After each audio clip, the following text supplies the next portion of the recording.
সাবাস বাংলাদেশ, অবাক চোখে তাকিয়ে রয়। ইউরোপের মাটিতে সান মারিনোকে হারিয়ে নতুন ইতিহাস লিখল বাংলাদেশ। হামজা চৌধুরীর সেট পিস থেকে বিশ্বনাথের ফ্লাইং শট, শেষ পর্যন্ত তপু বর্মনের হেডে স্মরণীয় জয় তুলে নিল থমাস ডুলির Bangladesh. This is new Bangladesh, this is pacy Bangladesh. Topu Barman লিখলেন নয়া ইতিহাস।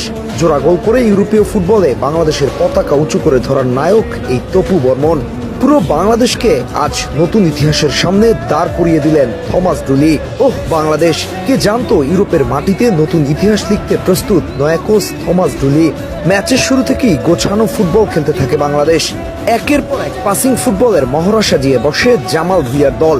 ফলাফল হাতে আসতে খুব বেশি একটা সময় লাগলো না। ম্যাচের 19তম মিনিটে রাইট সাইড থেকে মুরসালিনের বাড়ানো লম্বা ক্রসকে হেডে রূপান্তর করে তপু বর্মন। গ্যালারিতে তখন উচ্ছ্বাসের জোয়ার। ব্যাপারটা ততক্ষণে স্পেশাল হয়ে গেছে, কেননা ইউরোপের মাটিতে খেলতে এসে এটাই যে ওদের প্রথম গোল। তবে সেই লিডটা বাংলাদেশের পক্ষে খুব বেশি একটা দীর্ঘস্থায়ী হলো না। 31তম মিনিটে জিও কোপাত্তির গোলে সমতায় ফেরে সান মারিনো। কিন্তু কে জানতো শেষটা হবে চরম নাটকীয়তায় পরিপূর্ণ। কে জানতো সেই মুহূর্তটা আসতে যাচ্ছে প্রথমার্ধে গোল করা ওই তপু বর্মনের হাত ধরেই। শেষ পর্যন্ত হামজা চৌধুরী, বিশ্বনাথ ঘোষ এবং তপু বর্মন এই তিন ত্রয়ীর হাত ধরেই লেখা হলো নতুন ইতিহাস। হামজা চৌধুরীর সেই অসাধারণ সেট পিস মনে হয় যেন তৈরি করা দেয়া বল।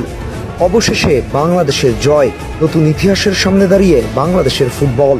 তবে এই ম্যাচের প্রথম